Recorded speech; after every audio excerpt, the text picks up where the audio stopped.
Familiar ini nga mga teksto bisan gamay nga bata, Brother Ruel, maka sa ulos ini nga teksto makita sa Juan 3 versikulo 16. Kag ang misyon ni Kristo amo ang pagpangita kag sa pagluwas sang nadula. Kay Lucas 19 versikulo 10. Siya amo ang magaluwas sang iya katawhan sa ila mga sala. Mateo 1 versikulo 21. Sang si Kristo napatay sa cross, ang Ginoo nagpapasan sa iya sang kalautan naton nga tanan. Isaiah 53 versikulo 6. Sa amo nga bagay, Brother Chris, aton batawnon ang dulot sang Dios paagi sa pagtuo agod nga maluwas kita. Kay bangod sa bugay maluwas kamo paagi sa pagtuo.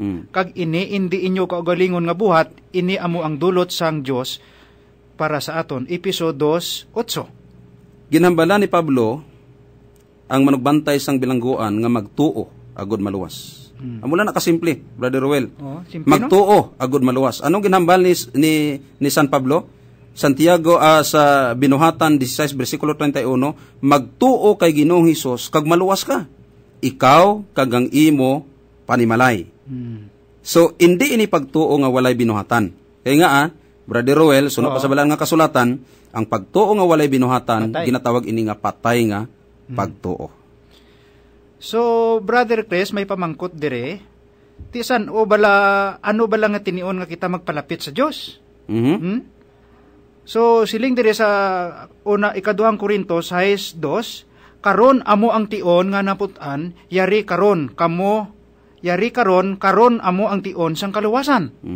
So, wala na sing iban pangation nga namutan sang Diyos nga batunon ta siya paagi sa pagtuo. Ang pagbaton sa iya libre nga regalo, ang bugna 3:20 mabasa, yari karon nagatindog ako sa ganaan kag nagapanuktok.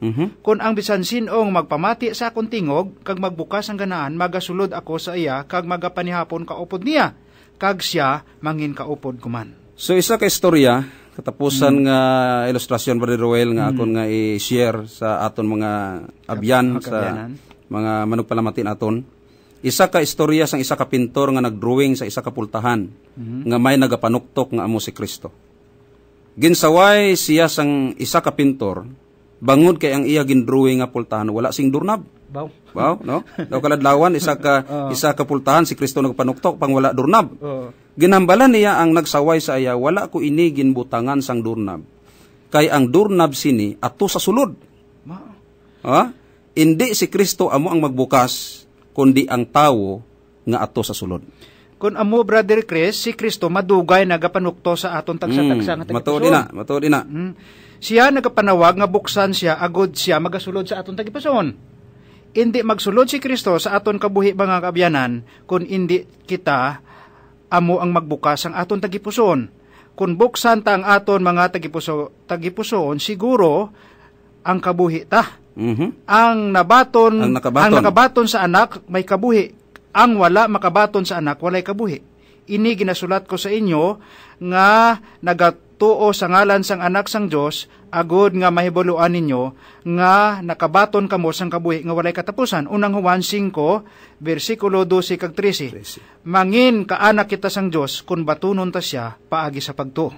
Okay, so mga pinalangga namon nga mga manugpalamati sa kanginan, nakita naton kung ano ka-importante si Kristo sa kabuhi naton. Wala sing kaluwasan, luwas sa kay Kristo. Amen. Apang dumdumon man naton, nga ang matuod nga naluwas, magapahayag sang matinumanon nga kabuhi.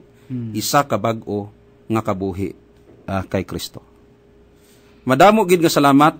Ako ang inyo abyan, Brother Chris Luwaya, padayon sa pagpresentar sa kanginan sang maayong balita sang ginharian, ang pagdala sa inyo sa mensahe sang kaluwasan. Ako man ang inyo abyan sa kahinan, si Brother Will Flores, matutom nga nagadala sang maayong balita sang ginharian, tubtob nga si Kristo magbalik. Kabayan Ginoo magpakamayo sa inyo tanan. Takpan ta ini sa isa ka pangamuyo, magapangamuyo kita. Amay nga langit nun, tag-iya sang amon hulam, kag bilidhon nga mga kabuhi. Nalipay kami Ginoo nga ikaw nagapalangga sa amon. Wala mo kami ginapatumbayaan nga maimpyerno.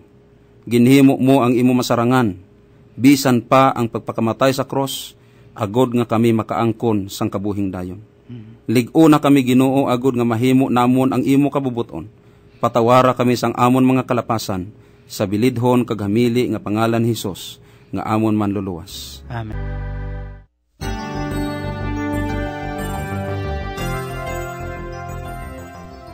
Amuyad to ang maayong balita sang ginharian nga nagadala sang mensahe sang kaluwasan. Kung may mga pamangkot kamo, komentar o kung pangabayman, palihog i-text sa 0918-642-5808. 0918-642-5808. Hasta sa dason nga Domingo, alas 10:30 tubtob alas 11 sang aga, kag alas 2:30 tubtob alas 3 sang hapon. Ang Ginoong Dios magpakamaayo sa atong tanan. Jesus saves, Jesus saves, by His death and endless life. Jesus saves, sing a song.